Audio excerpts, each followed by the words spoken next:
Oke, assalamualaikum warahmatullahi wabarakatuh. Selamat dini hari ya, atau selamat malam menjelang pagi. Ketemu lagi ngobrol-ngobrol dengan saya, dan mungkin saya nanti akan coba undang beberapa teman untuk membahas obrolan warung kopi, obrolan warung kopi yang sudah biasa dilakukan oleh kita semuanya ya di warung-warung atau di kedai-kedai kopi. Sambil menunggu teman ataupun menunggu kawan-kawan yang mungkin berkenan hadir, saya mau coba bahasan itu Pak, kasih prolog. Apa sih itu sakral kan itu? Sakral itu seperti apa dan bagaimana? Di dalam benak kita itu sakral itu kan sesuatu yang agak ya agak-agak ada serem-seremnya kan gitu, sakral. Nah dari situ nanti akan coba kita kulik ya. Kalau kita bedah kan seolah-olah kita memahami persis, tapi kita kulik bagaimana kita membahas obrolan politik, membahas obrolan perihal musik ataupun membahas obrolan perihal eh, cewek atau cowok gitu. Nanti akan saya coba undang masku atau teman dari Jogja, Magelang dan Solo ya. Nah, untuk mencoba melihat definisi atau pandangan kita daripada sakral itu sendiri. Nah, sakral ini kan menurut saya sesuatu yang kadang-kadang membuat anak-anak mungkin berpikir karena ditakuti jangan ke sana tempatnya akar, dingin atau apa. Jadi dari situ kita nanti coba bernarasi ya, kita coba ngobrol untuk berkaitan dengan sakral, berkaitan dengan yang disebut ingit, apakah itu mitos atau fakta. Walaupun sudah cukup larut, sudah biasa jarang tidur malam, jadi mau dipaksakan tidur bimbang belimbung, dibak gelibuk atau bimbang belimbung gitu. Dibak gelibuk atau bimbang belimbung. Ya, saya coba nanti undang Masku, yaitu Mas Rio atau Mas Gawan sama Mas Koko ya. Satu mahasiswa yang melihat konteks spiritual, konteks filosofi dari hal-hal yang berkaitan dengan spiritual atau kegaiban itu. Biasanya beliau-beliau ini bisa memahami dengan ilmiah, bisa memahami dengan narasi yang lebih mudah dicerna, lebih mudah dimengerti atau dipahami oleh kawan-kawan ataupun generasi nanti, generasi.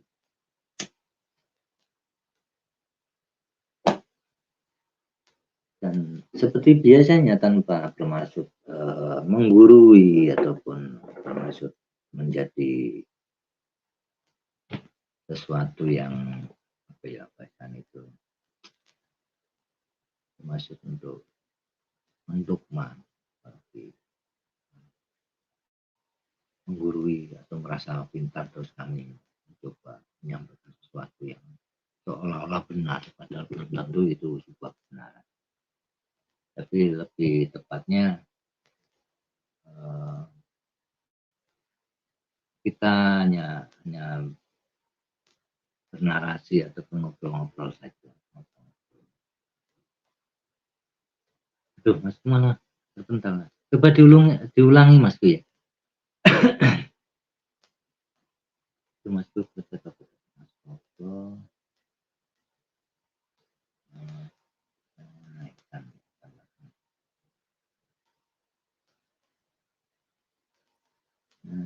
Iya, bisa. Halo.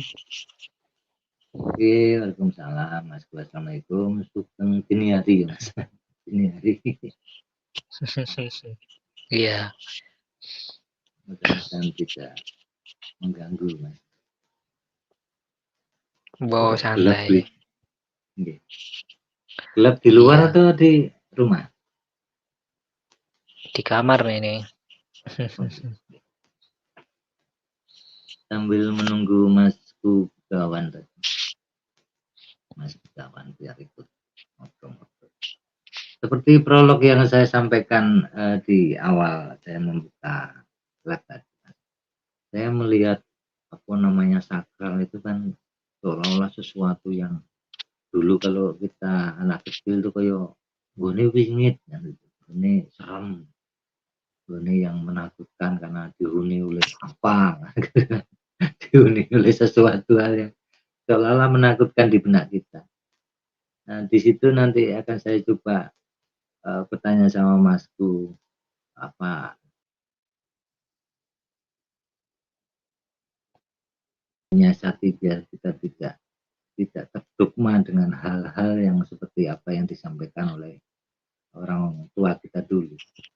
Nah, ini kayaknya saya anggap perlu dan penting untuk dinarasikan biar generasi penerus ataupun adik-adik kita itu bisa memahami apa itu sakral. Monggo kalau untuk Masku cara pandang melihat sakral itu tadi Mas. Sakral ini apakah yang menakutkan itu atau enggak? Wah, bahasannya hebat sekali malam ini. Bukan hebat, tapi kebingungan itu Mas. Saya itu bingung lah itu sebenarnya. Bingung. Ya, apa ya Om? Kalau sakral itu kalau menurut saya nih, opini saya nih, itu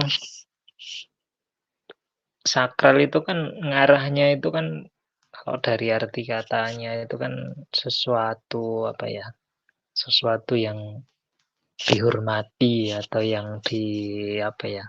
Yang kita muliakan kayak gitu kan semacam itu kan. Jadi bukan ke arah ini sih kalau menurut saya. Sakral itu bukan ke arah yang horor. Jadi lebih arahnya itu lebih sesuatu yang apa ya? Kayak orang-orang konservatif itu. Jadi yang dijaga, sesuatu yang dilindungi, sesuatu yang dimuliakan gitu loh. Itu kalau menurut saya. Jadi dan itu kan kalau sakral sendiri itu kalau misal memang artinya ke arah situ, berarti kan nggak bisa lepas dari kata bendanya kan. Jadi apa yang disakralkan kan gitu kan. Nah, jadi untuk sakral sendiri kan ketika arahnya itu artinya atau maknanya adalah sesuatu yang dimuliakan, sesuatu yang dihormati, sesuatu yang harus dijaga lah intinya. Nah, itu menjaga apa gitu loh. Jadi Ya, halo Mas Koko. Halo, selamat pagi Mamasku. Alhamdulillah. Selamat pagi. Pagi-pagi. Pagi-pagi kok malah ora turu iki kepiye tadi. Pengangguran. Kembali ke ya. sakral tadi, Masku biar diteruskan dulu sama Mas Koko. Nah, J. Saya Mas Koko. nanti. Ya, jadi sakral itu sendiri pada akhirnya nggak bisa lepas dari sesuatu kan, sesuatu objeknya itu apa gitu loh. Ya kan macam-macam itu bisa sebuah tempat, bisa sebuah ilmu atau pengetahuan atau bisa berupa apa aja kan pada akhirnya Om. Jadi sesuatu itu sebenarnya tidak untuk kita takuti gitu aja kalau menurut saya. Jadi ketika sesuatu itu disakralkan itu bukan berarti itu untuk kita takut pada sesuatu itu, melainkan bagaimana kita akan menghormati, memuliakan atau menjaga itu, justru itu. Jadi bukan kita yang harus takut dengan hal itu gitu loh kalau menurut saya. Karena pada akhirnya sakral itu sendiri itu nanti akan erat kaitannya dengan adab gitu loh. Jadi dengan mensakralkan sesuatu kita otomatis kan dengan kata lain kita memuliakan atau menjaga, menghormati itu, otomatis di situ akan erat kaitannya dengan istilah adab. Jadi kita nanti akan mempunyai adab terhadap sesuatu itu gitu loh. Jadi bukan kita takut tapi kita akan lebih beradab terhadap sesuatu itu gitu loh. Jadi misal ketika dikaitkan dengan sesuatu yang lebih besar, misal seperti negeri ini, ketika negeri ini atau bangsa ini itu dianggap sakral oleh kita, ya otomatis ketika kita melihat negeri itu sendiri, pada akhirnya kita kan harus menghormati, harus memuliakan, harus menjaga, ikut menjaga itu. Di mana kita nanti otomatis akan muncul adab gitu loh ketika kita terlibat di dalamnya, dalam penjagaan atau menjalankan sistem di dalamnya dan sebagainya, itu kita akan lebih mempunyai adab karena kita menganggap itu sakral, sesuatu yang sakral gitu loh. Seperti juga hal yang bentuknya entitas itu, misal cinta misalnya. Ketika kita mensakralkan cinta gitu loh, kita akan menjadi beradab gitu loh, mempunyai adab dalam bercinta gitu loh. Jadi otomatis itu nanti diharapkan, kalau saya pribadi nggih, diharapkan ketika kita secara kolektif itu menjaga sesuatu yang entah itu tingkatannya macam-macam gitu, dari ilmu dan sebagainya, itu kita akan menjadi pribadi yang lebih beradab gitu loh. Dan ketika kita melihat negeri ini itu sesuatu yang sakral, otomatis kita akan lebih beradab, dan itu mungkin yang akan bisa disebut sebagai peradaban ya sih. Jadi bukan guyonan gitu loh pada akhirnya itu melihat negeri ini sebagai sebuah peradaban. Gitu sih Om kalau menurut saya. Jadi lebih ke sesuatu yang menghormati, dihormati, memuliakan, menjaga gitu, bukan sesuatu yang harus kita takuti atau sesuatu yang horor gitu. Itu menurut saya Om. Jadi bukan hanya sekedar kita menjaga seperti cagar budaya gitu ya. Itu kok gambling ya. Bukan seperti kita hanya menjaga namanya cagar budaya, tapi sakral itu lebih kepada sesuatu yang patut kita semuanya menyadari bahwa ini sesuatu simbolik, seperti menjaga marwahnya negara ataupun simbolik lambang Garuda Pancasila, seperti itu mungkin lebih konkretnya Mas, atau bagaimana? Iya, itu lebih luas pada akhirnya. Jadi enggak hanya sebuah benda ya, enggak sebuah benda, melainkan termasuk kepercayaan, termasuk suatu ya tadi kayak cinta itu tadi kan bukan benda juga kan Om. Tapi kita bisa memuliakan itu, menghormati itu, dan kita bisa menjadi beradab juga terhadap itu. Luar biasa. Oke, terima kasih Masku. Tak coba ke Masku Rio ya, atau Masku Begawan. Mas Begawan, sakral itu kan waktu saya kecil menangkapnya, sebuah sakral itu ada tempat yang wingit. tempat yang angker, tempat yang nggak boleh kita buat mainan ke sana, karena kalau ke sana nanti takutnya sambet atau apa kan gitu. Itu pemikiran waktu saya kecil itu. Nah, ternyata versinya Mas Koko sangat luar biasa dalam konteks secara rasional bisa dipahami dan sangat dipahami sekali. Bagaimana kalau sisi pandang dari Mas Kuryo untuk yang berkaitan dengan sakral ini? Iya, Mas Koko sudah tepat dan benar sekali. Cuman kalau aku sedikit lebih sedikit berpikir kalau kesakralan atau sakral, dari dasar sakral itu kan suci ya. Tadi kan Mas Koko juga menyebutkan itu, sebenarnya sama sih kalau diambil dari bahasa sakral itu. Tapi ada satu hal yang mungkin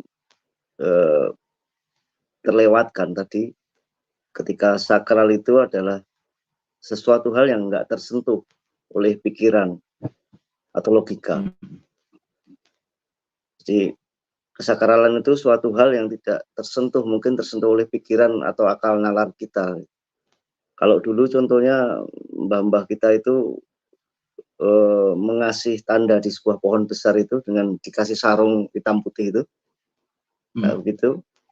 Mungkin kan berpikirnya itu suatu yang apa ya, sebenarnya apa Mas? Musyrik atau syirik atau.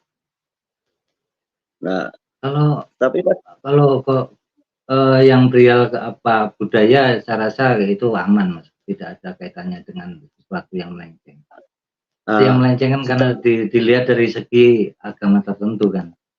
Jadi kalau kita bicara budaya wis bebas kayaknya. Nah, sedangkan itu kan disakralkan sebenarnya sama leluhur kan, sama mbah-mbah kita, nenek moyang, nenek buyut kita kan, itu disakralkan pohon itu. Yang bukan berarti di dalam pohon itu ada entitas. Bisa jadi ada entitas, atau bahkan tidak ada entitas sama sekali. Yang buktinya zaman sekarang itu pilar-pilar itu dikasih itu. Ya kan? Pilar itu kan dari semen, masa di semen ada entitas kan begitu? Ada sesuatu yang wujud lain selain manusia. Nah, di situ aku mengambil cara berpikir begini, memang benar mbah-mbah kita itu penuh siloka, penuh saloko yang susah kita jamah oleh akal nalar sehat kita. Kebanyakan kan kita curiga, berpikir negatif tentang leluhur kita. Disitulah kelemahan kita, ketika kita selalu mendorong pola pikir kita untuk berpikir negatif tentang mereka. Padahal kalau dinalar, kalau aku memaknai itu adalah berhati-hatilah dengan pohon. Karena ya memang benar, pohon itu untuk menjaga keseimbangan ekosistem lingkungan, mencegah banjir. Nah, satu hal lagi yang unik ini, berhati-hatilah dengan pohon. Karena semua material yang ada terbuat dari pohon. Kayak misalnya contohnya uang. Uang itu kan dari pohon sengon. Ya, pohon. Terus kita bangun tidur nih, mau pergi, kita bawa STNK, nanti takut ditilang kayak aku kemarin.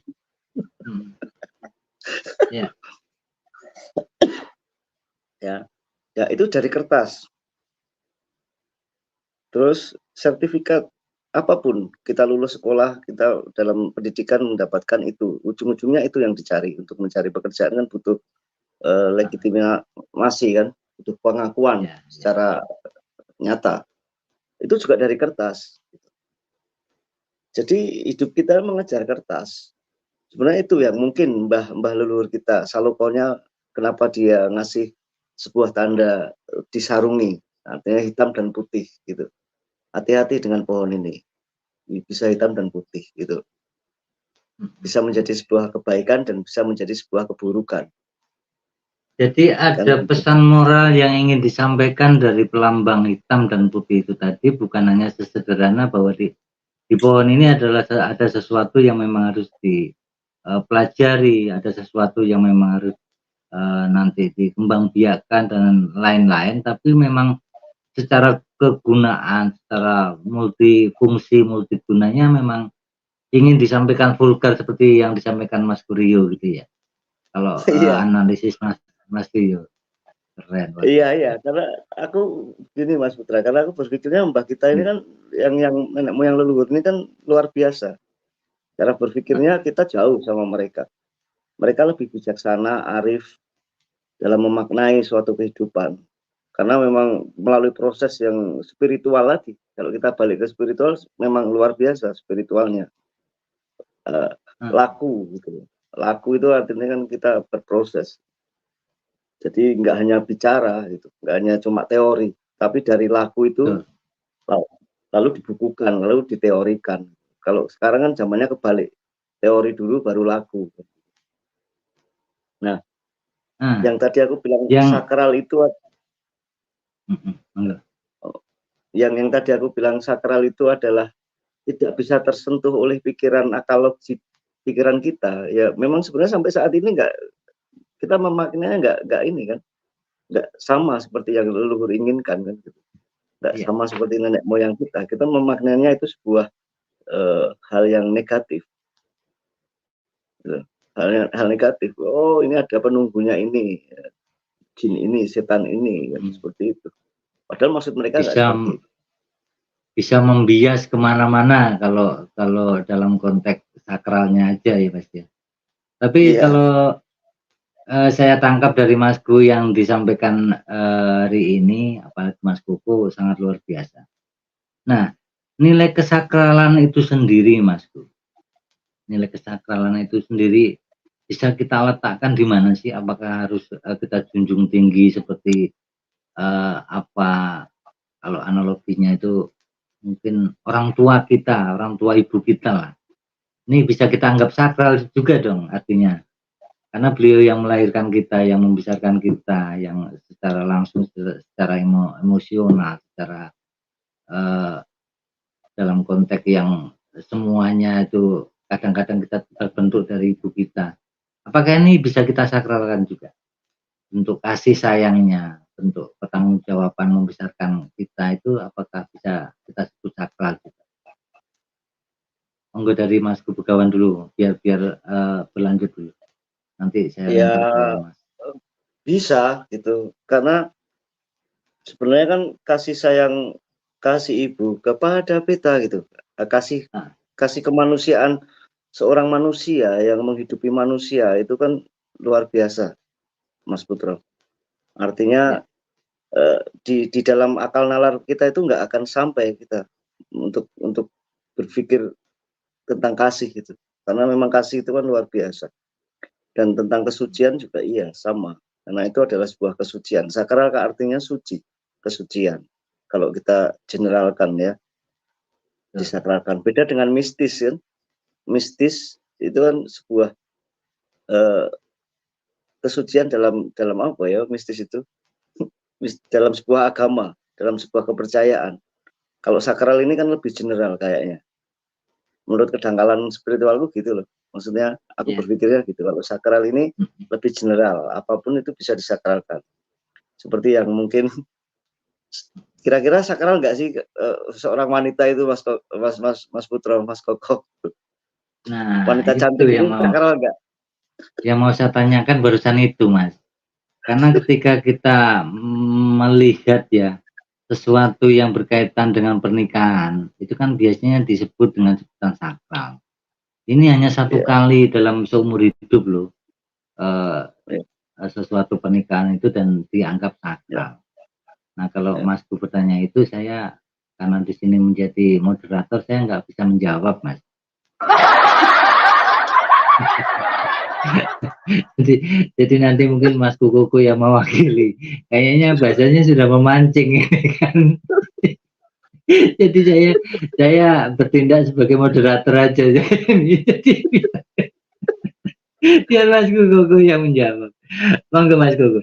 Apakah sakral itu bisa diartikan lebih detail yang berkaitan dengan rasa atau dengan suatu tindakan atau suatu apa ya, lebih pasti kalau orang menikah itu kan suka disebut sakral. Apakah itu memang yang pas atau yang tepat untuk sebutan sakral tadi?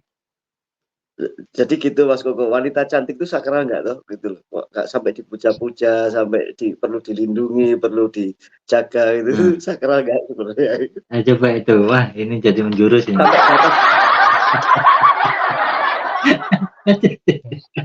sampai batas mana Ya, kesakralannya gitu loh. Kesuciannya itu loh, sakral yang dijaga itu sampai batas mana? Gitu. Mas Gugu. Yang menjawabnya anu ikut fair ya Mas Gugu. Nggak boleh kemana-mana ya.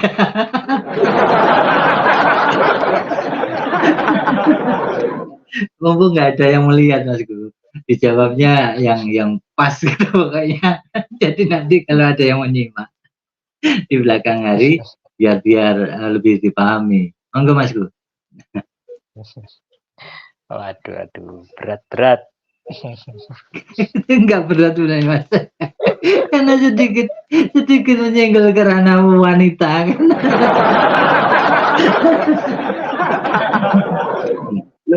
Loh kan Enggak. virginity kan kesucian kan, virginity. Nah, Itu kan kesucian. Berarti kan juga bisa sakral. Maksudnya sakral itu kan umum. Kalau tadi aku bilang mistis itu lebih spesifik. Mistis arahnya ke kepercayaan atau nilai keyakinan. Tapi kalau ya. kita bicara sakral kan, berarti kan boleh dong. Aku bertanya, apakah wanita ini perlu dijaga kesuciannya? Gitu. Ya. Monggo Mas Gugu. Kalau dari saya, opini saya, nggih, ini gimana ya cara jelasinnya itu. Jadi sakral atau mensakralkan itu sebetulnya tergantung perspektif. Jadi tergantung kitanya. Jadi persoalan sakral dan mensakralkan ini sebetulnya kalau menurut saya ini murni apa ya? Itu adalah sebuah sikap gitu loh. Jadi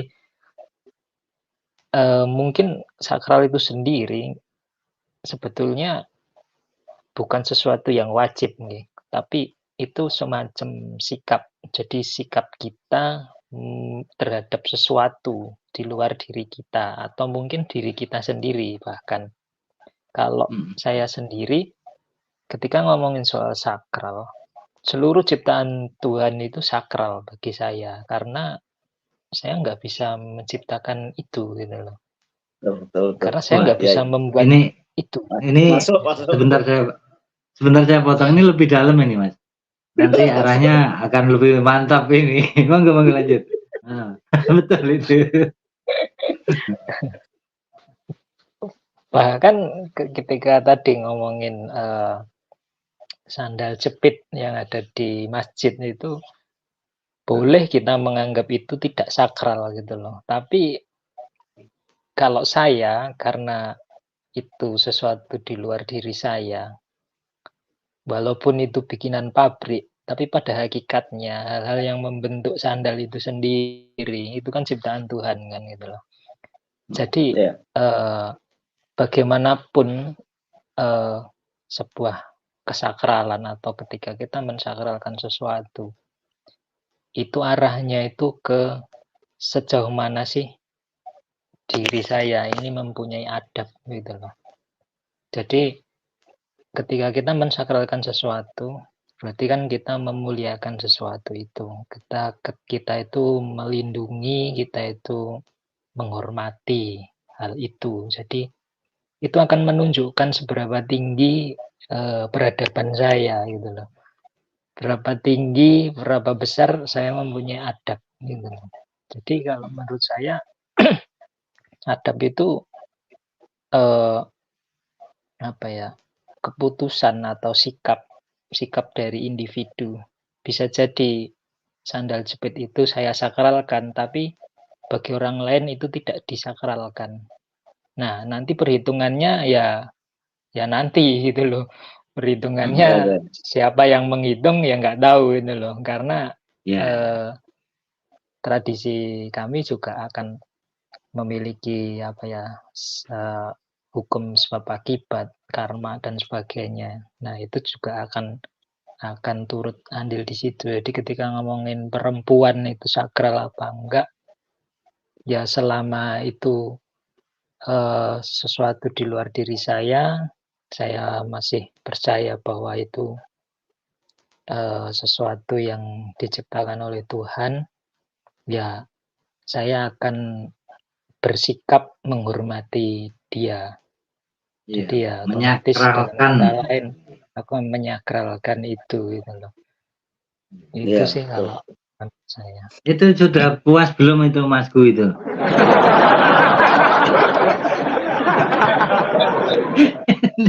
Ini Belum puas berkaitan saya. dengan pertanyaan Belum tadi, puas. sudah dijawab Belum dengan puas. Mas Koko. Nah, ini Belum saya mau puas. lemparkan pertanyaan. Saya mau lemparkan pertanyaan kepada Masku yang berkaitan dengan wanita yang disakralkan. Karena di satu sisi kita melihat banyak yang disebut perceraian. Yang dimana perceraian itu kan ada perceraian hidup dan ada perceraian yang mati. Ya. Nah, kalau memang itu dianggap atau dilihat dari sisi analisis Mas Koko itu adalah sebuah kesakralan secara personal, ya, artinya bukan salah dan benar sekali, saya sepakat itu. Nah, namun ada fenomena, ada kasus-kasus yang dimana kita tidak bisa menutup mata. Hari ini kan banyak kasus perceraian itu sendiri. Apakah nih ya, ini agak masuk ke dalam nih, apakah orang-orang yang mohon maaf dalam konteks keadaan berpisah itu tidak tahu konotasi atau definisi daripada sakral itu sendiri, kalau dari kacamata Masku, Mas Rio, monggo. Nanti biar Ya, bersambung. sebenarnya di dalam seremoni, di dalam pernikahan itu kan ada seremoni, ada sebuah seremoni yang disakralkan untuk bertemunya dua insan yang berbeda ini, antara untuk menggabungkan sesuatu ciptaan Sang Maha ini kan memang perlu ada seremoni, ya. Kalau antara dua insan yang berbeda ini disatukan, adanya seremoni dalam sebuah kepercayaan.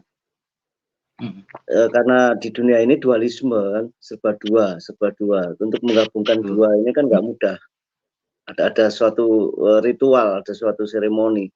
Kayak kita contohnya menggabungkan pikiran kita atau otak kita antara otak kanan dan kiri itu, kalau ketika kita menggabungkan mereka berdua juga butuh menep, butuh kesucian. Karena aku bilang kemarin tuh, pernah aku bilang ke seseorang bahwa kesucian itu adalah tenang atau menep. Nah, ketika tenang atau menep itu berarti di situ ada sebuah proses ritual atau seremoni. Entah itu seremoni yang dilakukan oleh diri sendiri ataupun dibantu oleh orang lain. Nah, ketika di dalam kasus perceraian itu, ketika memang dianjurkan sebenarnya tidak boleh terpisahkan. Tapi kembali lagi tadi yang seperti yang aku bilang, kembali lagi bahwa itu tidak bisa dijangkau oleh pikiran kita. Maka disebutlah sakral tadi, ya. Iya, nggak bisa dijangkau oleh pikiran kita karena itu benar-benar sakral. Karena perceraian nggak ada ya orang yang mau bercerai gitu, nggak ada orang yang mau berpisah. Yang berkaitan dengan keadaan situasi yang terpisah sekalipun itu bisa kita definisikan bagian daripada sakral itu sendiri. Nah, seperti itu kan? Iya, benar. Iya, betul sekali Mas Putra. Karena itu kan dijangkau, kan nggak bisa dijangkau oleh pikiran kita, apa yang akan terjadi itu kan nggak bisa dijangkau. Karena mungkin kita berusaha untuk memegang teguh apa yang ada di dalam sebuah seremoni itu, tetapi kita kan nggak jiwa kita kan nggak kita yang memutuskan, nggak hanya satu sepihak yang memutuskan itu. Ketika perpisahan itu ada faktor yang lain. Nah, faktor yang lain itu kan dipengaruhi oleh kejiwaan psikologi yang lain juga, keluarga atau mungkin pasangan. Disitulah makanya nggak terbatas, nggak bisa gitu kita menjangkaunya. Kalau itu cuma diri kita pasti bisa kita menjangkaunya, pasti mencegahnya bisa. Tapi ada dua insan ini tadi, dua insan yang berbeda. Makanya diadakan seremoni itu kan itu sakral, seremoninya yang sakral karena dua insan. berharap dua insan itu menyatu. Jiwanya diharap untuk bersatu jiwanya dalam satu kesatuan yang utuh gitu. Tapi ternyata Jadi ya dalam sakral ini bisa kita simpulkan hanya sebatas seremoni itu aja. Atau iya. bagaimana, Mas? Iya, dalam itu iya toh. Coba Mas Koko. Iya, maksudnya itu dipahami. Artinya sakral itu bisa kita lihat hanya sebatas seremoni itu ketika ada situasi atau kondisional bahwa terpisahnya satu pasangan tadi kan, seperti itu kan.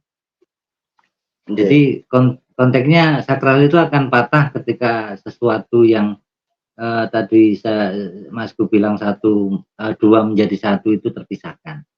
Berarti sakral itu hanya sebatas seremoni ketika situasi dan kondisi yang memang ada kisah yang seperti saya contohkan tadi. Mungkin Mas Koko nanti bisa lebih menjelaskan. Monggo Mas Koko. Nah ini saya belum pernah nikah ya. Jadi ini agak repot ini Mas Gu.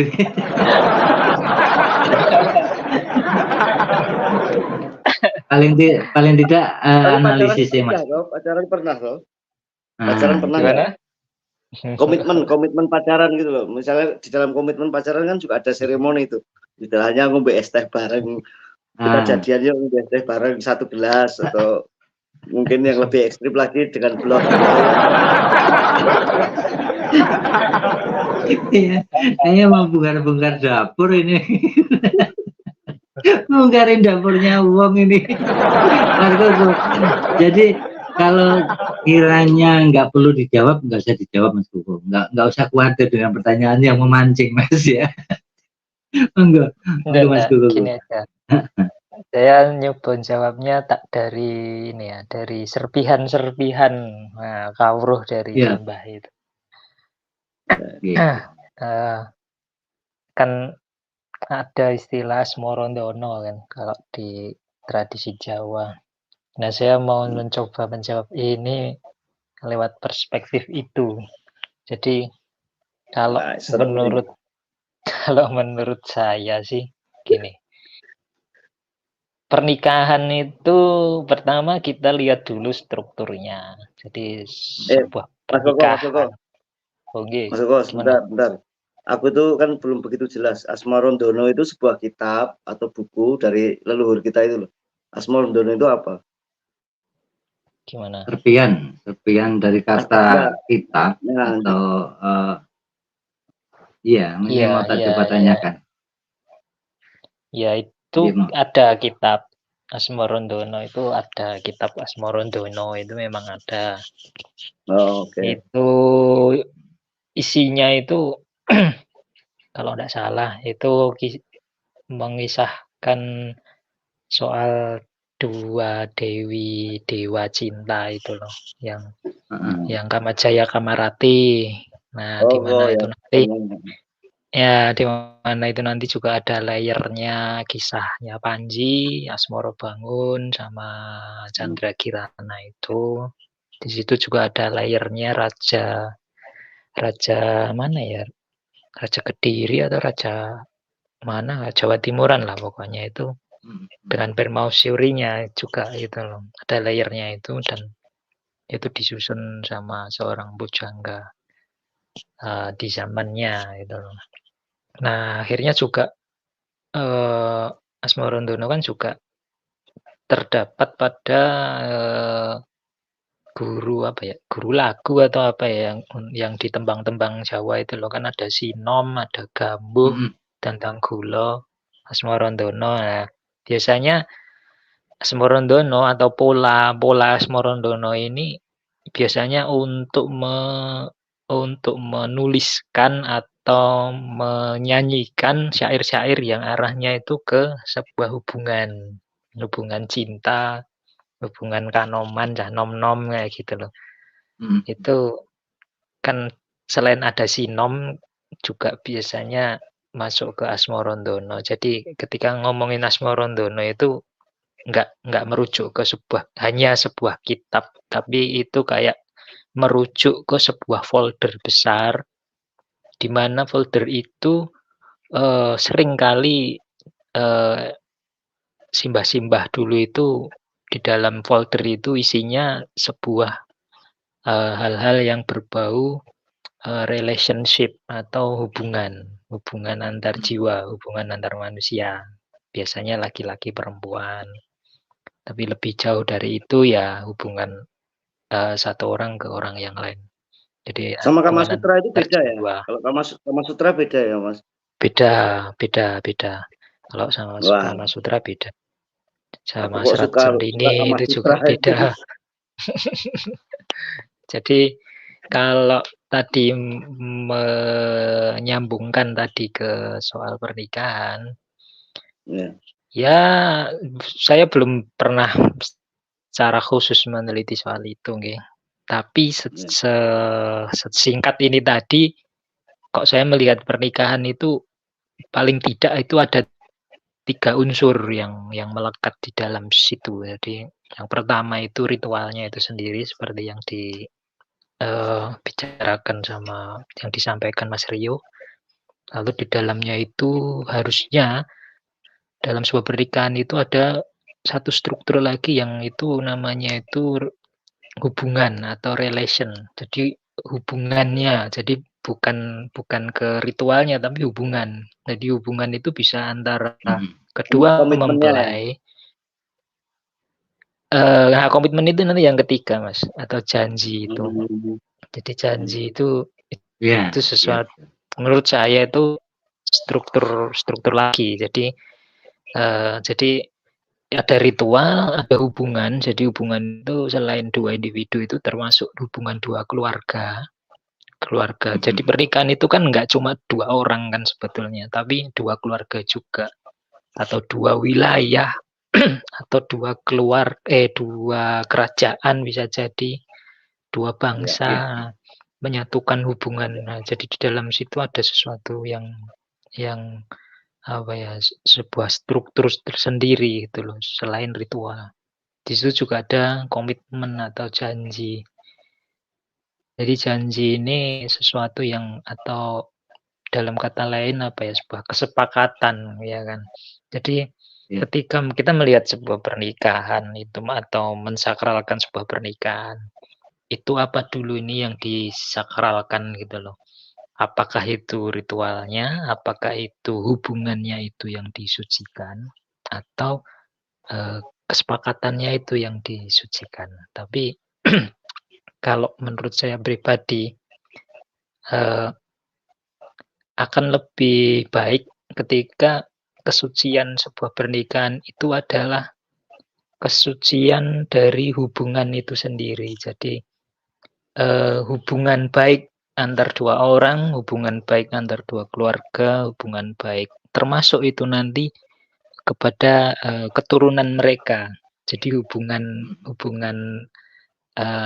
antar Kekerabatan. jiwa di situ, kekerabatannya itu yang disucikan. Jadi ketika struktur pertama itu patah misal di ritualnya ternyata tidak berjalan dengan lancar, misal terjadi banjir pas pernikahan itu, pas acara itu terjadi banjir atau terjadi bencana yang tidak tidak komplit, tidak sampai selesai upacaranya itu kan nggak apa-apa selama hubungan baik itu akan terus abadi gitu loh. Dan begitu juga dengan janji atau komitmen. Ketika ada janji seseorang atau 2 orang itu untuk menua bersama, untuk menjaga keturunan nanti bersama, atau ini janji itu ternyata tidak bisa mereka penuhi di waktu setelahnya, it's okay, ndak apa-apa gitu loh. Kita berpisah dan sebagainya, tidak bisa untuk bersama lagi. Tapi ketika hubungan itu menjadi tetap masih baik gitu loh. Jadi misal pun terjadi perceraian, tapi karena perceraian itu hubungan banyak orang yang ada di situ itu justru bisa menjadi lebih baik bercerai gitu loh. Dan hubungan itu akan tetap baik atau itu berlanjut, tapi hubungan yang di dalamnya itu justru berantakan berantakan, membara, karena memang tidak cocok secara pemikiran, tidak cocok secara apapun lah mungkin. Kalau saya sih gitu, jadi kesakaralan Pertanyaan Mas Koko, sebuah pernikahan itu hubungan sih. Nggih. pertanyaan gini, kalau kita membreakdown, memecah itu tadi kesakralan, misalnya sebuah komitmen itu atau sebuah janji atau sebuah seremoni ritual tadi kita patahkan, itu set efeknya, efek sampingnya itu apakah kita berdosa? Dampak maksudnya. Ya, dampaknya itu apakah langsung bisa di judgement kita itu berdosa, kita itu bersalah? Soal dosa, soal ini apa ya, pahala itu aku nggak bisa jawab karena itu sesuatu yang gaib, hanya Tuhan yang tahu kan Mas. Tapi dari Nggak bisa dijangkau Tuhan. Jadi bahasa memancingnya sudah dipatahkan. Ini kerennya Mas. Kerennya kalau kita bicara sama pemuda-pemuda yang duduk di kampus kayak gini Mas. Bahasa pancingan kita terpatahkan.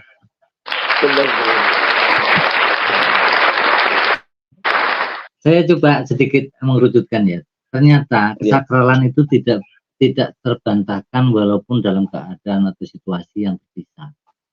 Ketika semuanya itu masih menjaga silaturahmi atau hubungan satu sama lainnya itu baik, keluarga sama keluarga satunya itu masih baik, kesakralan itu masih eksis, masih berjalan Mas. Itu kalau saya bisa sedikit analisis apa yang disampaikan Mas Koko. Jadi pikiran saya di awal kan patah ketika terjadi perpisahan. Rupanya enggak Mas. Kalau dua belah keluarga, dua belah kerajaan itu masih menjaga hubungan itu sebagai hubungan yang baik yang harus dijaga. Sakralan itu tanda kutip masih langgeng.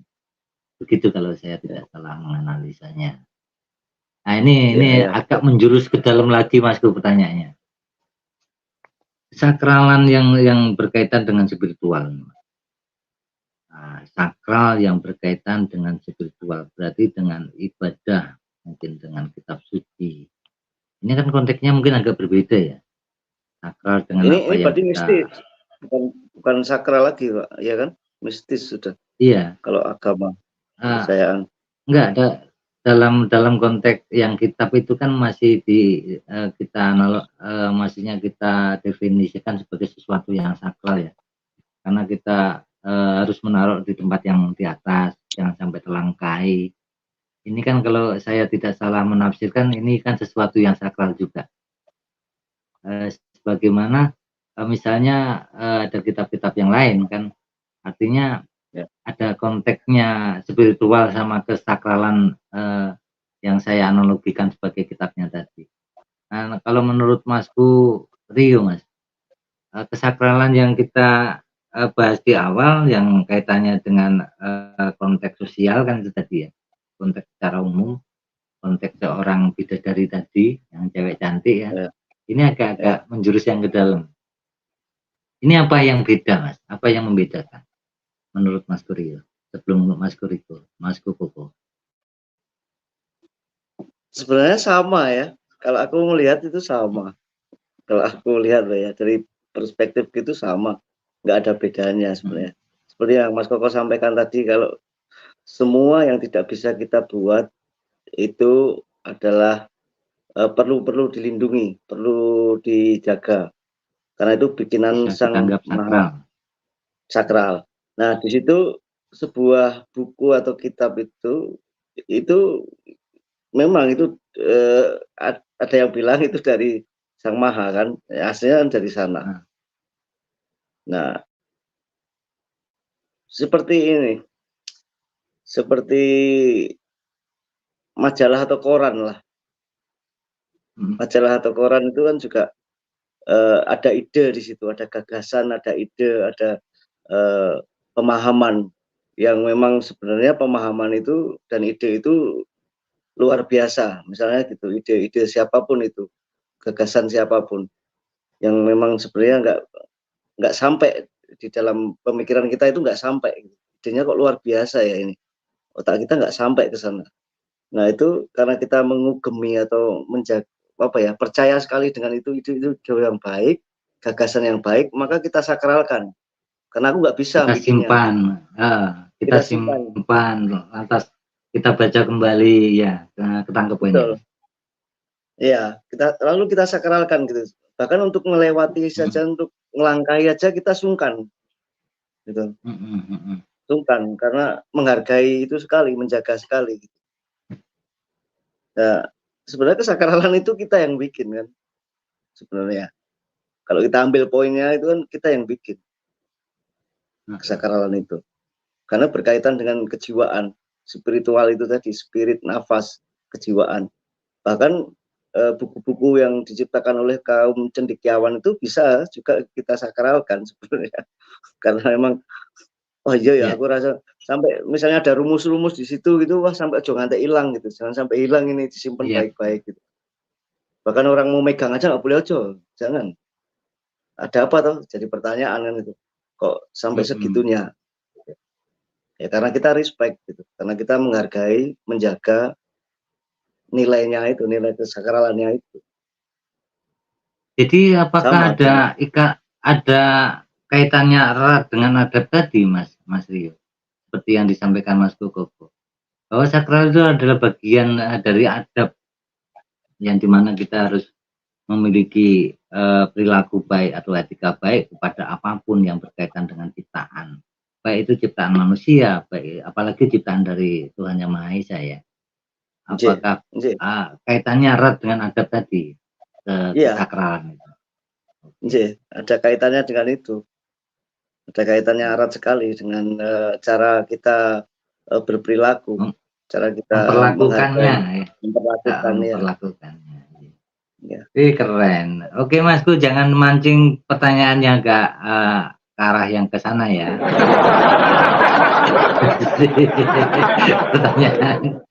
pertanyaan yang mau menggoreng-goreng itu jangan ditanyakan. Saya mau ke Masku. Kalau aku bilang tadi tuh Mas Putro gini, apakah aku bersalah gitu loh? Jika misalnya aku membuang itu, misalnya aku melangkahi itu gitu. Enggak. Apakah aku berarti bersalah? Kan berarti kan enggak disakralkan. Kita tidak menganggap itu sakral. Itu yang menjadi nilai sakralnya hilang. Karena sakral ini akan berkaitan dengan dua belah pihak, akan berkaitan dengan sambung rasa juga kan, dalam kaitannya rasa kita ini berguna enggak sih, sesuatu misalnya catatan lah. Karena tapi kita anggap berguna. Kalau kitab kan memang disakralkan karena itu disepakati bersama. Kayak hukum kan juga begitu. Undang-undang itu kan harus disakralkan karena disepakati bersama. Betul sekali. Apalagi yang konteksnya kitab itu kan ditulis berdasarkan wahyu, ditulis berdasarkan sesuatu yang memang luar biasa. Nah, kalau konteks sakral yang berkaitan dengan tulisan atau karya kita, itu tadi yang saya bilang bisa kita tidak anggap sakral kalau ketika kita sudah simpan di memori kita ataupun sudah kita hafal ngelotok luar kepala, itu akan menjadi tidak sakral. Yang berkaitan dengan karya ini berarti ya Mas ya. Memang ada dua konteks, ada dua konotasi, memang ada dua sisi pandang di sana, atau mungkin lebih, itu bisa lebih daripada dua itu sendiri. Coba kalau versi Masku yang berkaitan tadi Masku, sakral dalam konteks spiritual, kenapa kok misalnya yang kitab-kitab suci ini betul-betul dianggap sakral? Apa bedanya dengan yang kasus pertama kita bahas yang konteksnya sosial tadi? Putus-putus ya.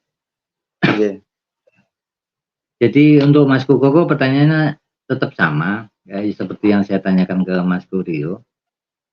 Apa yang membedakan kasus yang kita bahas, kasus sakral dalam konteks sosial sama sakral dalam konteks spiritual yang berkaitan dengan kita contohkan kitab suci, itu kan betul-betul kita sakralkan ya. Kalau sisi pandang Mas Koko, itu gimana itu? Sebetulnya tadi udah terjawab nih sama Mas Rio. Jadi kalau saya opini saya itu melihat kata spiritual atau spiritualitas itu kan kata kerja kan ya itu. Jadi kayak semacam sikap. Jadi spiritual itu sebuah sikap. Jadi Ya. sesuatu yang kita keluarkan dari dalam ini kan kita keluarkan atau kita proyeksikan ke luar. Ya. Gitu loh. Jadi Betul. memang itu nanti istilahnya gini, tingkat spiritualitas seseorang itu bisa dilihat dari adabnya kan gitu loh. Ketika tadi dikaitkan dengan adab, jadi sesuatu yang sebuah mekanisme yang membentuk sikap kita gitu loh. Keluar gitu loh terhadap kehidupan. Jadi itu sendiri yang menjadi makna dari spiritualitas itu kalau menurut saya itu. Jadi antara sesuatu yang sifatnya supranatural atau spiritual itu ya berbeda gitu loh. Jadi kalau sebuah kitab, misal contoh sebuah kitab itu ketika kita menganggap itu sakral dengan cara sikap kita itu dengan cara itu menutup atau memasukkan kitab itu ke kotak besi gitu ya atau ke lemari besi. Maksudnya sih untuk menjaga itu. Dan tidak boleh orang melihat itu atau menyentuhnya. Menurut saya itu justru tidak mensakralkan atau tidak memuliakan karena kitab sendiri kan memang ditulis atau diciptakan untuk dibaca kan. Jadi sesuatu yang dianggap yang kita anggap suci, yang kita anggap sakral, kita menghormati itu kan bukan menghormati daun lontarnya kan atau kertasnya itu, tapi ilmunya yang ada di dalam kitab itu. Jadi cara mensakralkan sebuah kitab yaitu dengan membacanya, dengan cara mempelajarinya, dengan cara menyebarkan kauruh-kauruhnya. Jadi kadang banyak orang itu terjebak di situ. Jadi melihat sesuatu itu wungkul gitu loh, melihat sesuatu itu solid, padahal kehidupan ini kan sebuah struktur gitu loh.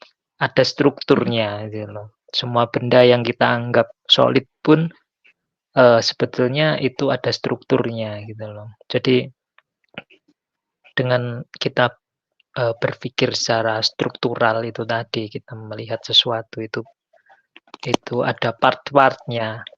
Nah, itu kita akan melihat kehidupan itu lebih jelas lagi. Jadi sehingga sikap kita terhadap sesuatu itu juga akan lebih tepat kalau menurut saya. Jadi spiritualitas itu adalah sikap, spiritualitas itu sendiri sebuah kesadaran. Jadi termasuk tadi melihat segala sesuatu itu adalah struktur, itu sebuah kesadaran kan, sadar bahwa ini kitab ini yang sakral atau yang penting itu isinya bukan barangnya kayak gitu. Jadi dengan menjadi cerdas, dengan menjadi bijaksana, dengan menjadi beradab itu sendiri, menurut saya itu ya itu tadi kaitan antara spiritualitas dan sakral itu tadi. Itu sih Om. Betul sekali. Ya, aku setuju Mas Koko, itu keren banget. Ya. Keren itu Mas. Jadi yang kadang-kadang kita sulit menemukan sebutan yang tepat, di sini kita sudah bisa mengangen-angen ya. Imajinasi kita sudah bisa menangkap, oh ternyata sesuatu yang dianggap sakral itu bagaimana kita memperlakukannya, bagaimana kita mengaplikasikannya, bagaimana kita menyebarkannya, bagaimana kita merawatnya. Tapi kalau hanya konteks merawatnya aja, kita taruh di misalnya di bunker atau di kotak besi tanpa dipelajari, sakralnya akan menjadi gugur di sana kan, seperti itu. Mungkin yang Mas Koko sampaikan dengan penangkapan saya. Ini kepada sesuatu yang penting ini Mas, walaupun nggak ada penontonnya kita bahas aja ya. Kesakralan kepada sebutan yang dimaksud ruh kita, nyawa kita Mas. Ini bukan hanya kalangan orang kecil seperti kita aja, bahkan tingkatan para profesor, para ahli, ataupun para ilmuwan, para sejarawan ini selalu menjadi perdebatan yang sangat sengit. Bagaimana sih mengartikan, mendapatkan jawaban daripada ruh itu sendiri. Kalau orang Jawa itu kan selalu bilang rawatan ruhmu, karena itu sesuatu yang sakral. Neno pangan ruhmu, neno ngombe ruhmu, karena itu sesuatu yang sakral. Nah, kaitannya sakral ini akan saya giring atau saya framing kepada konteks yang lebih dalam ini. saya ingin tahu dari sisi sudut Masku Rio ataupun Masku Koko. Jadi walaupun nggak ada yang menyimak, mudah-mudahan nanti dokumentasi video kita ini bisa menjadi sesuatu yang bermanfaat. Walaupun konteksnya kita tidak betul dalam secara umum itu dibetulkan oleh khalayak umum ya.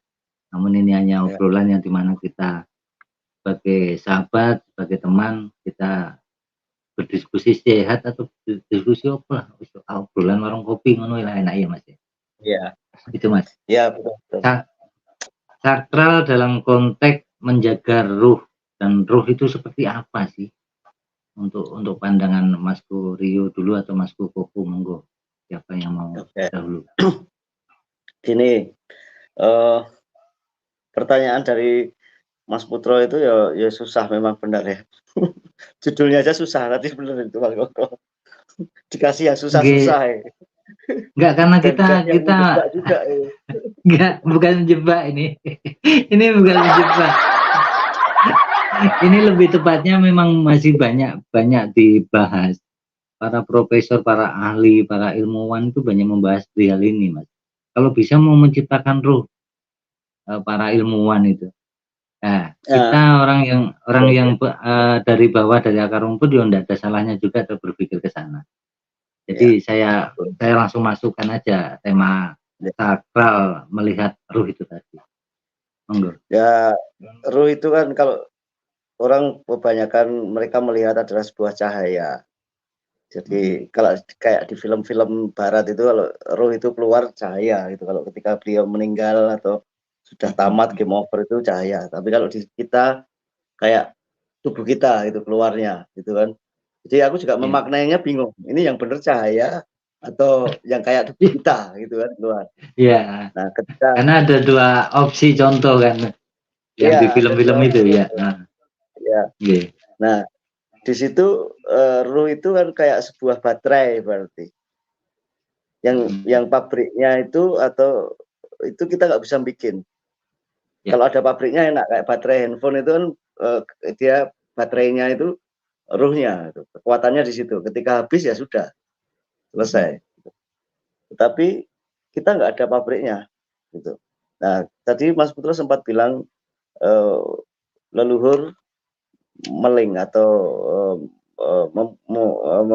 menyarankan untuk menjaga ruh itu.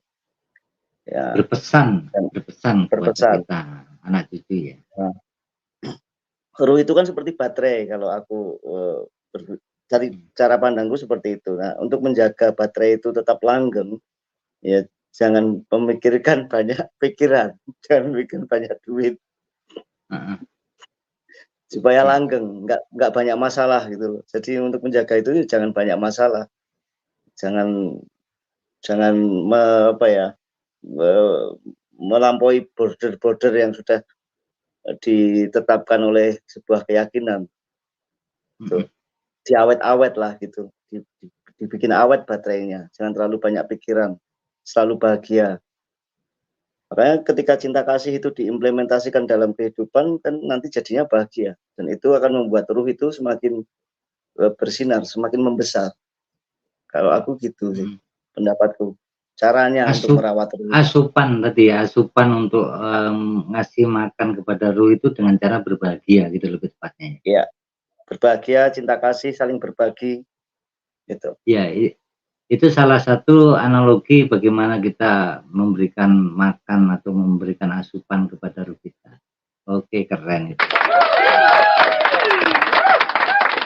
Nah, ini yang kita tunggu-tunggu ini dari Masku, nanti kita agak menukik dalam lagi. Monggo, pertanyaannya sama Masku Koko. Dalam konteks bagaimana sih sakral dalam melihat ruh, dalam mengasih asupan kepada ruh itu sendiri, sebagaimana pesan nenek moyang kita yang biasa disampaikan, dogonen, rawatan, nanomangan. Nah, ini kan sesuatu sekali yang kadang-kadang orang belum tentu semuanya tahu bagaimana cara merawat, bagaimana cara mengartikan daripada pesan nenek moyang kita itu. Monggo Masku. Benar. Malam ini dijebak ini. Karena sudah bilang tadi. Karena sudah bilang. Ini obrolan, kebetulan saya mediatornya. Moderatornya saya. Curang kok, pas kita curang kok jadi moderator kok. Lah iya. Curang kok jadi moderator. Apa kok? Kita tuh nyangkut di jaring laba-laba gini loh. Nggak bisa bergerak.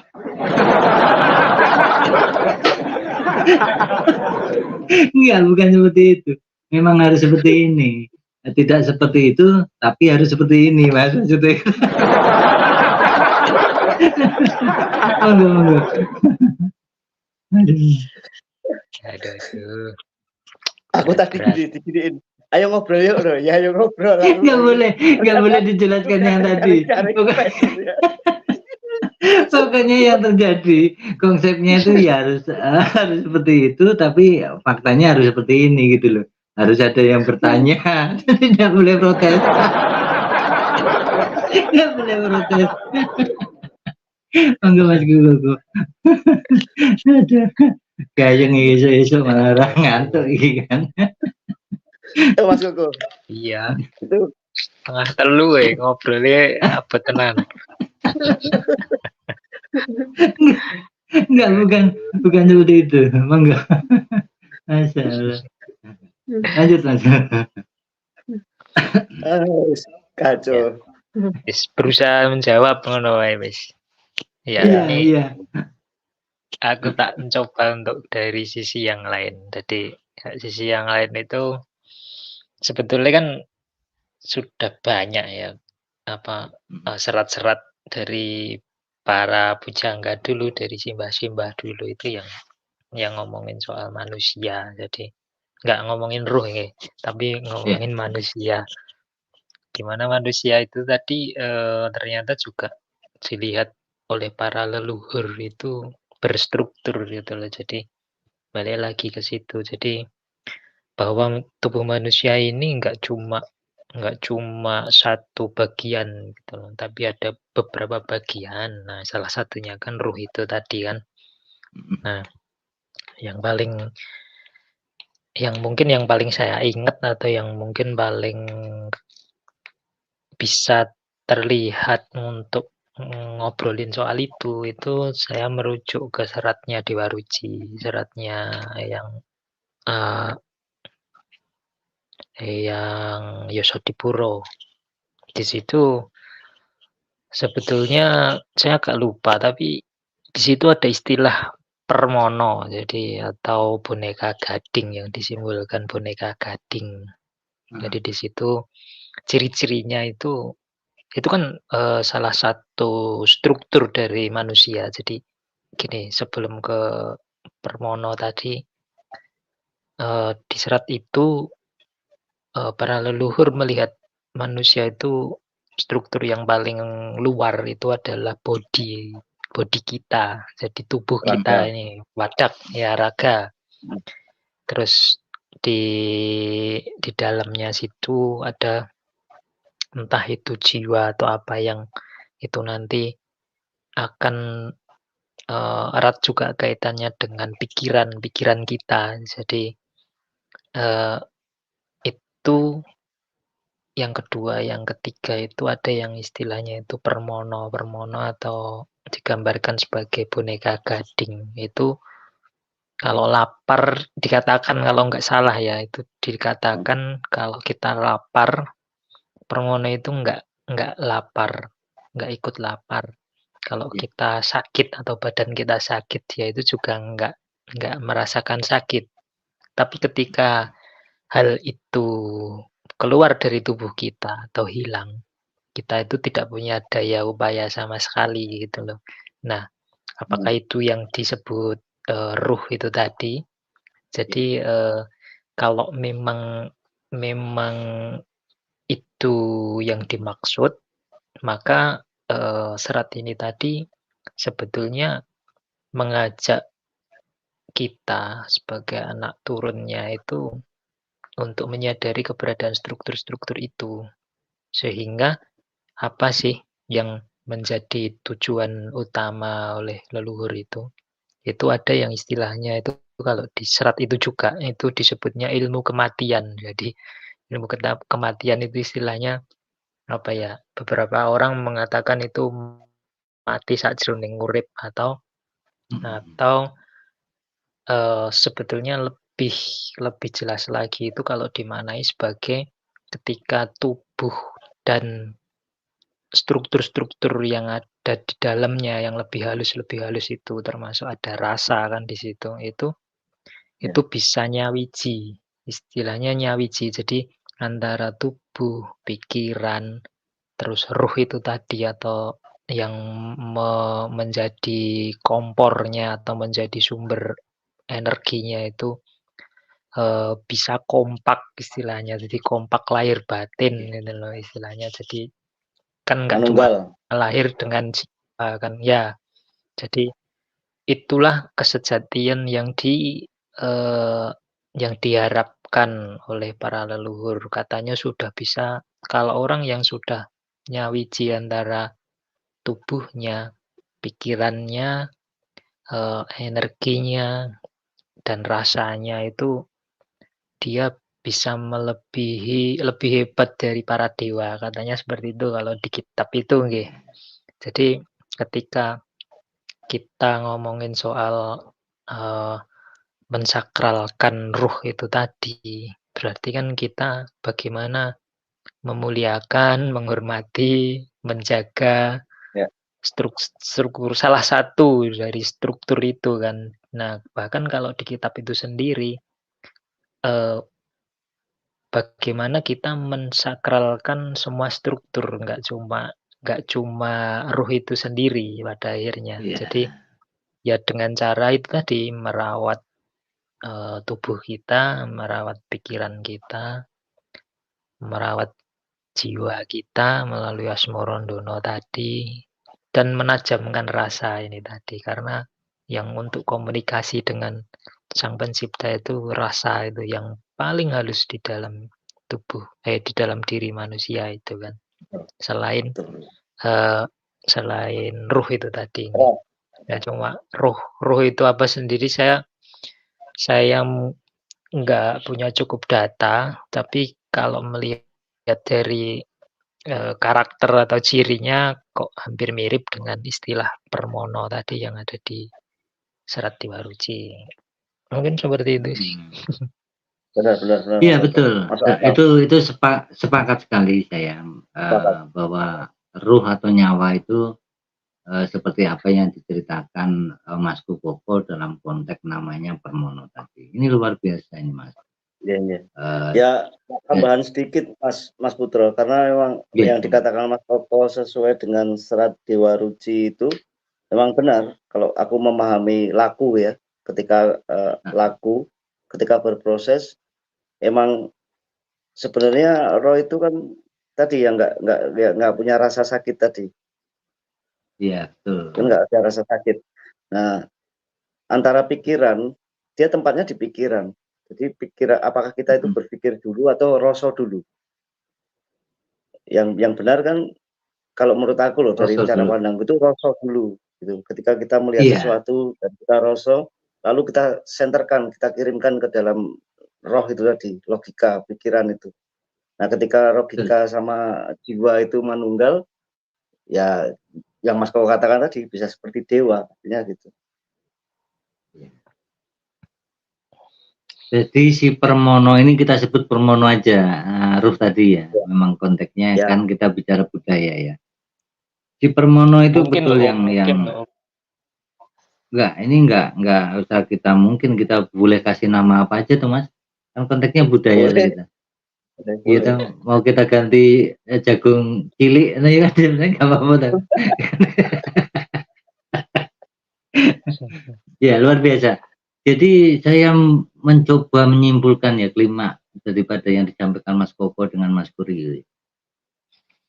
Ruh yang sebagaimana kita ketahui tidak merasakan lapar, tidak merasakan sakit, lantas yang kekal ya. Ketika kita ditinggalkan ruh itu berarti raga kita ini kan bukan apa-apa. Sesuatu yang ditinggalkan yang kembali kepada alamnya, kembali pada jati dirinya raga kita Fitrah ya. tadi. Kalau kita iya fitrahnya yang baik itu yang berkaitan dengan pasir, dengan tanah, dengan air, itu kembali lagi ke sana. Namun si Permono ini kan tetap eksis, eksistensinya itu jelas, keberadaannya itu jelas.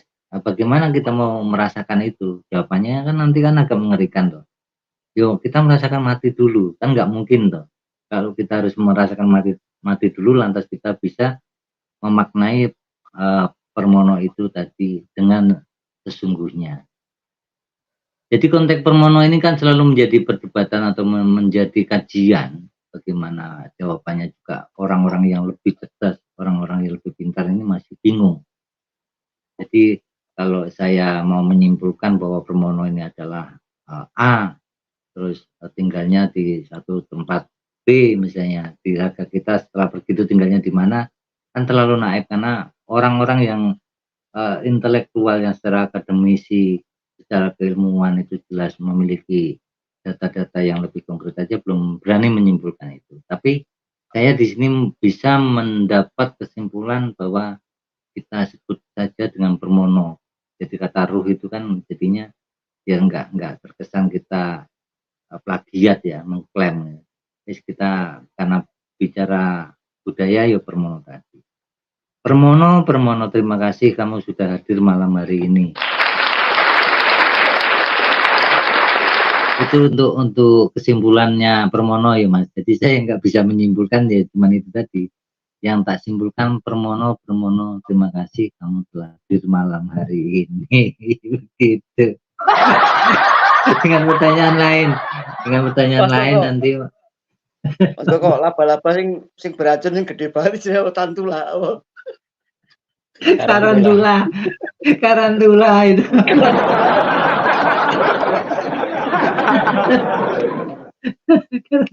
Jenengi wae karantula.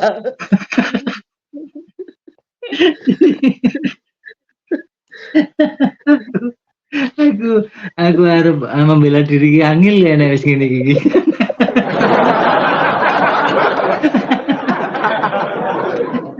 Iya Mas. Arep ngeles gitu sulit ngono kita bisa. Ada dua data yang menguatkan. Tapi ya indah sekali memang. Alhamdulillah ya.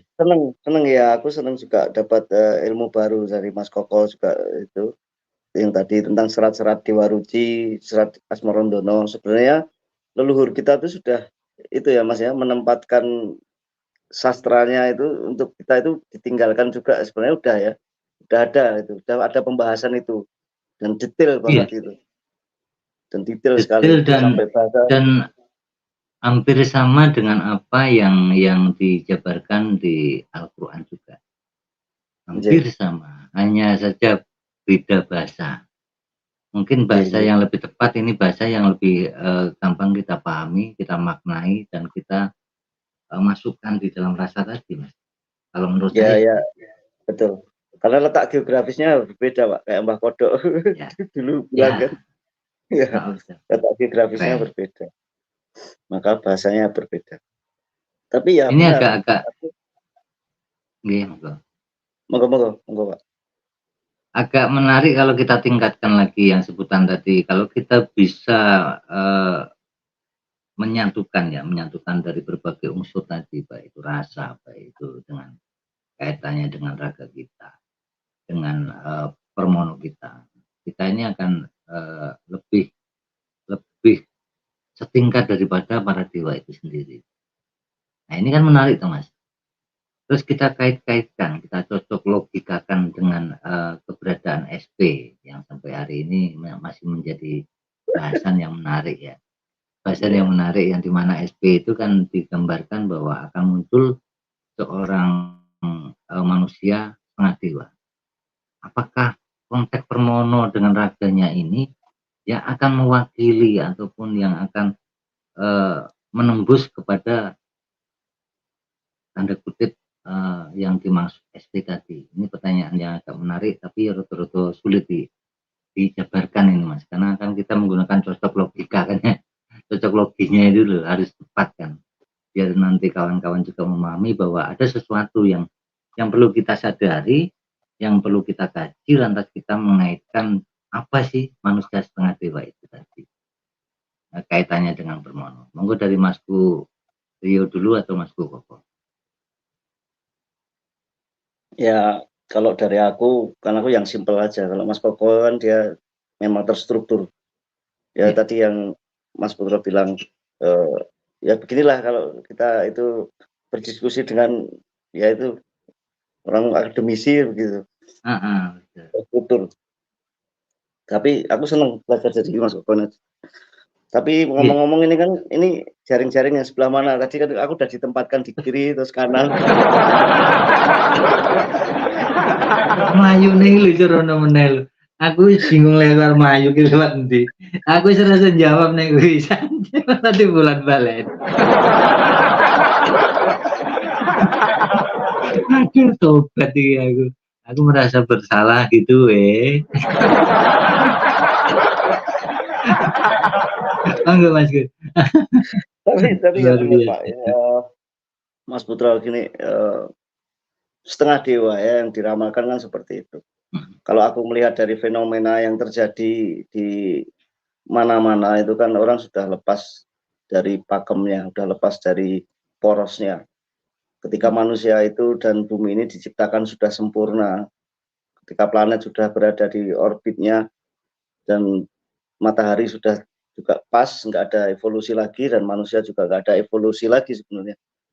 Artinya sudah nggak ada lagi evolusi, itu nggak ada lagi perubahan perkembangan. Tapi malah yang kita ada perubahan ke depan gitu. Tapi yang kita alami malah kemunduran sebenarnya. Totali kemunduran. Karena kalau kita melihat dari fenomena yang terjadi di berita-berita yang diekspos di media sosial ataupun kan ngeri. Yang terjadi kan kengerian, kayak pembantaian satu keluarga. Terus orang sudah nggak ada cinta kasih ya. Entah itu masyarakat di kaum bawah, menengah ataupun atas, yang punya jabatan atau yang tidak punya jabatan. Ya, kalau semuanya seperti ini, semua orang seperti ini, maka sudah nggak ada lagi yang namanya kemurnian itu tadi, yang nggak ada yang manunggal, nggak ada yang mencapai setengah dewa itu yang Mas Koko katakan. Karena semuanya memandangnya sudah dari pikiran, bukan dari rasa lagi, bukan dari jiwa. Sudah dari pikiran. Jadi yang berkembang itu pikirannya, keinginannya, hasratnya, nafsunya. Nggak bisa mengontrol itu. Jadi ya aku cuman bisa bilang, iya pasti SP akan seperti yang dimaksudkan dalam serat Dewa Ruci itu tadi. Manusia berbadan, dewa berbadan manusia. Setengah dewa. Iya. Itu. Manusia setengah dewa. Dan kalau konteksnya daripada serat Dewa Ruci tadi memang jelas sekali ya, bahwa dimana ketika Permono tadi itu bisa menyatu teguh dengan raga, artinya dengan segala unsur rasa, indera pendengaran, indera penglihatan dan lain sebagainya, maka akan terciptalah manusia setengah dewa ataupun di atasnya. Itu bukan Mas Koko sebenarnya yang menemukan itu, tapi melalui lontar yang disebutkan Mas Koko tadi. Biar enggak rancu ya Mas. Tapi dengan adanya Mas Koko, kita memiliki peluang lebih terbuka. Iya, wawasan kita bertambah. Iya. Oh, melihat itu, sebenarnya kita bisa secara rasional ini menjelaskan. Karena sebelumnya para eyang-eyang kita kan sudah ada yang menjelaskan seperti yang disampaikan Mas Koko, kan gitu ya, Mas Pi? Iya, iya, iya. Nah, ini yang luar biasa sebenarnya. Ada pesan moral yang mudah-mudahan tersampaikan kepada teman-teman ataupun kepada generasi kita, nanti anak-anak kita, cucu-cucu kita. Itu harapan kita Ya, semuanya. benar Mas Putra, karena aku juga melihat Mas Koko nih ya, dari pertama aku tahu Mas Koko, kenal Mas Koko secara spiritual ini mungkin dari kedangkalan ya sedikit klinik sedikit lah, nggak apa-apa. Nggih, nggih. Artinya aku melihat jiwanya itu tua, rohnya juga tua gitu ya, permononya tua. Iya. Artinya dia pengen sekali mempelajari itu. Sedangkan itu nggak ada sebenarnya dalam batinku itu nggak pelajaran itu. Aku kalau membaca yang bahasa Jawa itu pusing memang. Kenyataannya seperti itu faktanya. Jadi Betul. sudah tercampur dengan bahasa Indonesia, sudah tercampur juga aku belajar bahasa Inggris, belajar bahasa yang lain. Ketika membaca serat-serat dengan bahasa Jawa itu pusing. Iya. Itu faktanya seperti Dipahami. itu. Tak alami. Gitu. Iya, betul. Itu bisa dimaklumi, Mas, karena secara universal Mas mau terima itu semua. Mas Rio mau coba terima itu semua dengan ya mungkin dengan keterbatasan yang tidak suka membaca atau apa yang disampaikan Mas Rio tadi. Ya. Itu bisa dipahami sekali. Iya. Sampai saya lupa tadi mau tanya apa tadi. Padahal sudah untuk. Jadi budaya membaca itu juga nggak ini. Kalau dulu di luar negeri itu kan seperti ini Mas Putra, ketika musim dingin itu tiba, musim salju, itu tempat nggak ada kesempatan tempat untuk para orang-orang gelandangan itu berteduh gitu. Jadi tempat yang paling hangat itu adalah library atau perpustakaan. Di sana itu dibuka, dikasih kopi bahkan, dikasih kopi, dikasih coklat. Jadi mereka tertarik. Jadi malah justru makanya orang-orang gelandangan di sana itu pinter-pinter. Sekelas keren ya. Sekelas pendidikan S3, sekelas gitu, sekelas PhD yang ada di sana, karena mau nggak mau ketika dia datang ke perpustakaan ya harus membaca. Gitu. Kalau dia nggak membaca dia diusir. Itu saya langsung bermain di sini, Mas. Bagaimana kalau ketika kita dalam nuansa yang bersama di salah satu titik, misalnya di kota Solo atau Jogja, yang kita itu membuat satu anggap saja satu tempat kungku yang dimana orang-orang itu tidak bisa tidur malam agar tertarik membaca di tempat kita, ataupun di joglo ataupun gitu ya? Iya, perpustakaan atau rumah singgah untuk khusus kawan-kawan yang kayaknya kesulitan tidur malam. Itu yang langsung terbesit di pemikiran saya. Tapi ada satu yang saya mau tanyakan ke Mas Bukawan sebelum Mas Bobo. Karena kita baru 3, Mas. Konteksnya kan 8. 8 nih konteksnya, kita 8.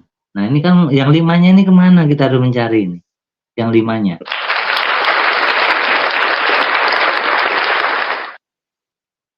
Tapi begini Mas Putra, ada sebuah perkataan akan ada 5 resi yang datang dari timur. 5 resi. Tapi kalau kita sesuai dengan Hasta Brata itu ada 8, tetapi akan ada 5 resi.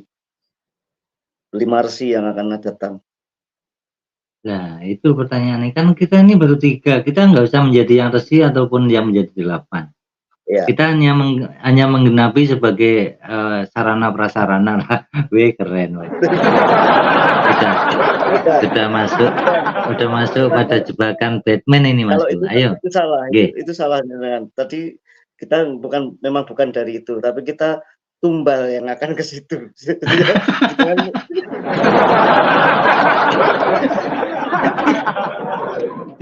Sebelum mereka datang itu kita udah jadi tumbal itu. Aku udah masuk ke jaring-jaring. Itu. Bukan. Itu terlalu masuk ke dalam, itu yang kadang-kadang ya boleh dibenarkan dan boleh juga tidak.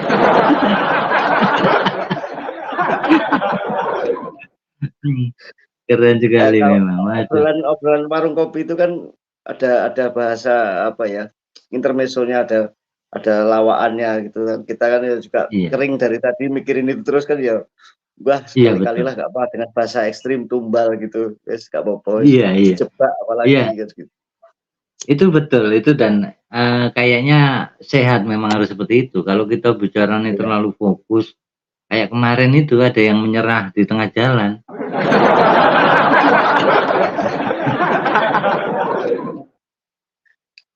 Kita kembali ke Mas Koko ya Mas. Nanti untuk yang lainnya intermezzonya kita lanjut kembali. Mas Koko yang berkaitan dengan permono rasa raga indera itu biar menyatu, lantas bisa disebut sebagai manusia setengah dewa yang sebagaimana banyak bahasan real SP. Bagaimana sih sedikit misalnya analisis saja, nggak usah satu keilmuan yang baku, tapi analisis untuk menjadi seperti itu. Yang manusia setengah dewanya itu, yang manunggaling rasa raga tadi, permono karo raga tadi. Mungkin tepatnya analisis saja. Analisa. 3 komponen itu loh, 3 komponen raga, jiwa, sama permono sama roh itu Iya. gimana dengan ini? Iya ya Om ya.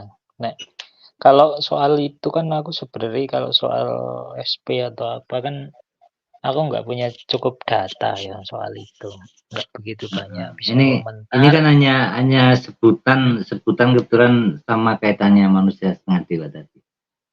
Oh, Konteksnya hanya sebutan nama.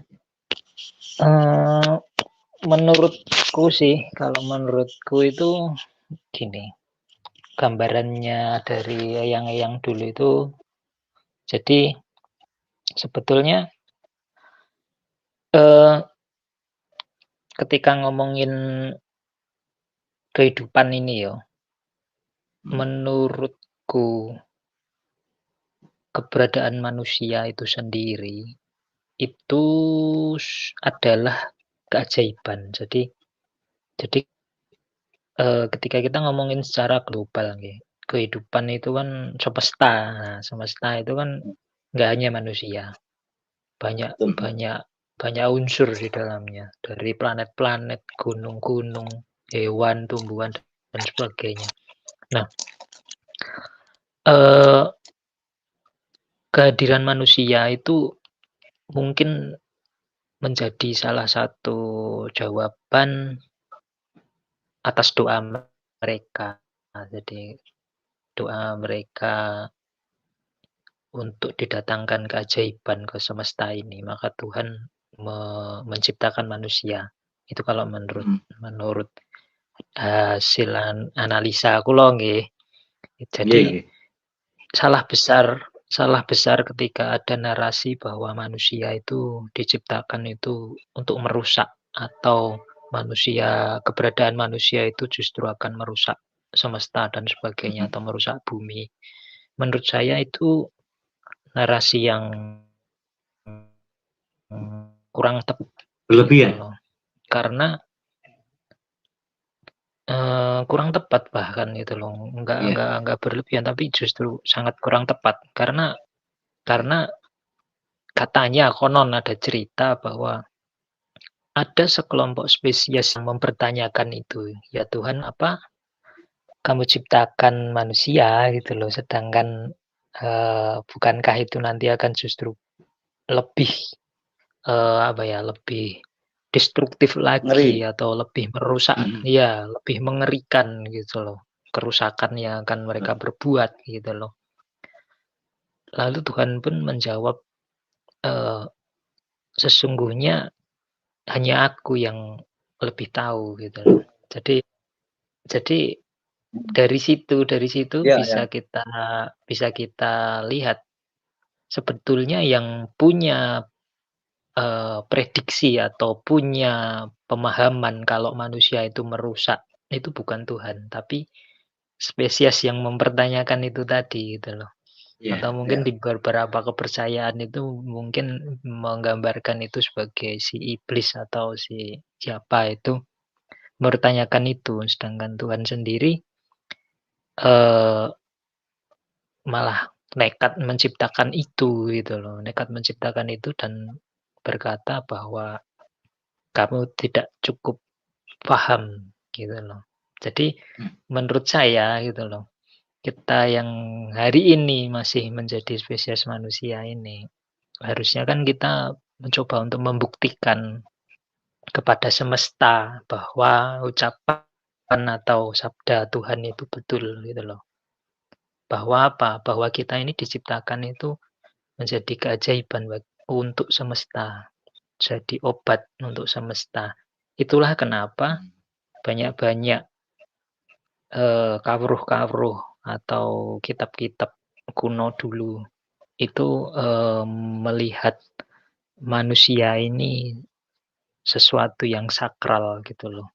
Bahkan dikatakan unsur pembentuknya kita itu sama dengan unsur pembentuk semesta dan sebagainya.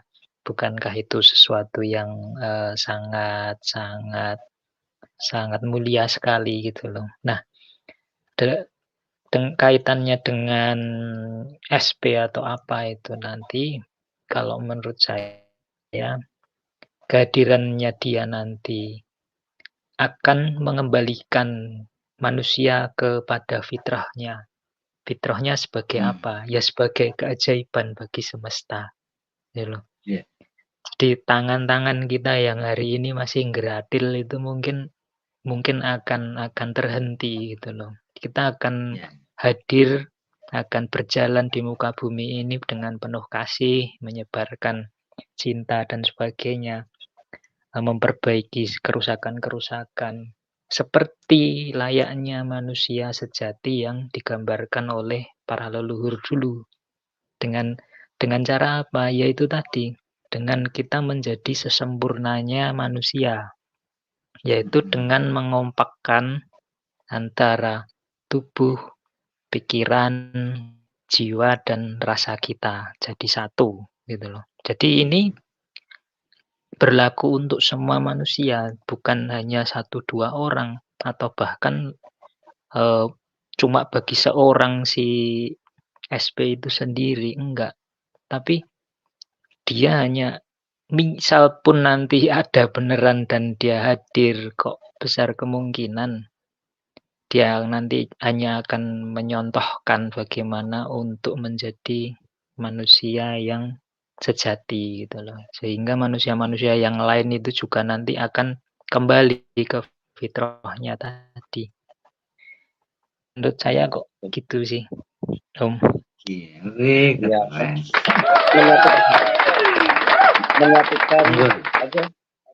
Keren menyatukan itu tadi raga, jiwa sama permono ya. Tapi ada filosofi yang bilang mensana corpore sano, raga sama jiwa. Di dalam raga yang sehat terdapat jiwa yang kuat. Permononya belum berarti ya. Itu konteks yang itu kan karena berkaitan dengan raga aja.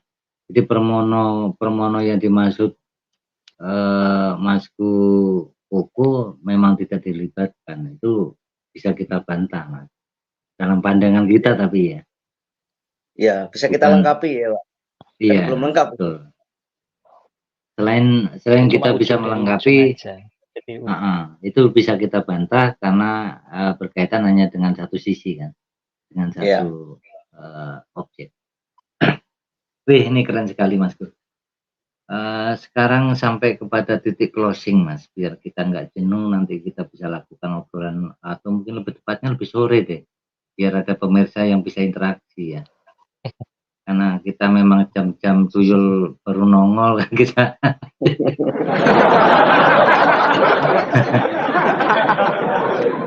Ya, jadi, memang bagusnya jam segini kalau untuk itu apa laba-laba membuat jaring kan malam hari. Kalau siang hari nggak boleh itu nggak boleh disebut-sebut itu apa itu melanggar standar, itu nggak boleh itu.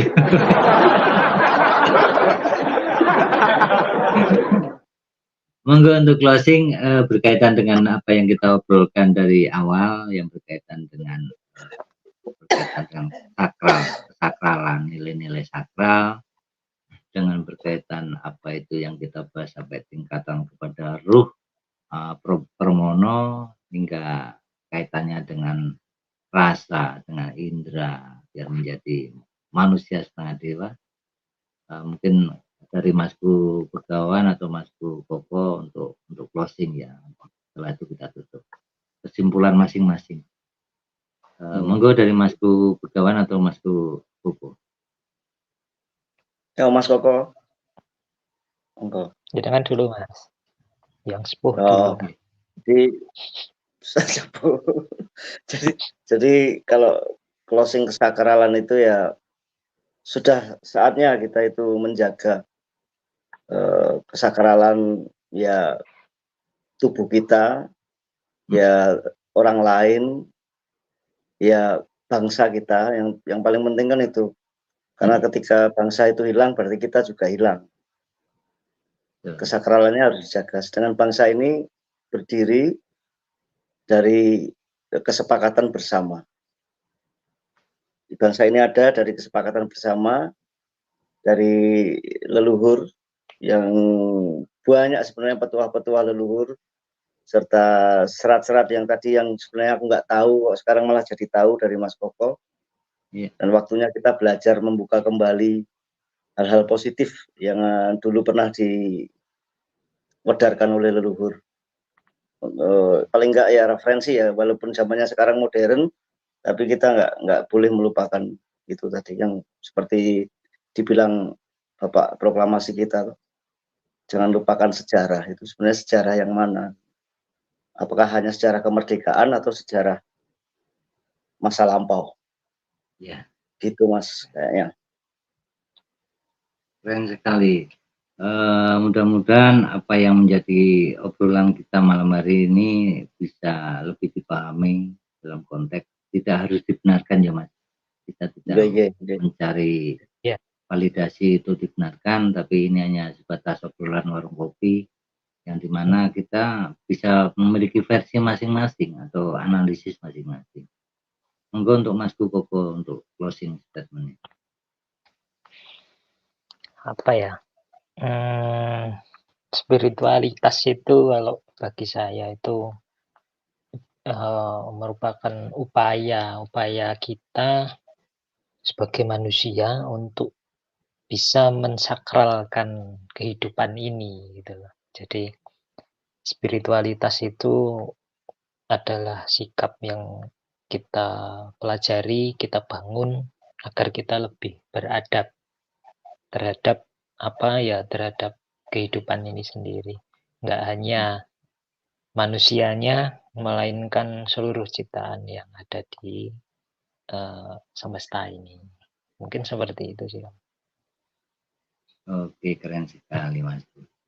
Jadi apapun itu bentuknya, apapun itu sebutannya, yang namanya spiritual akan melahirkan adab yang baik.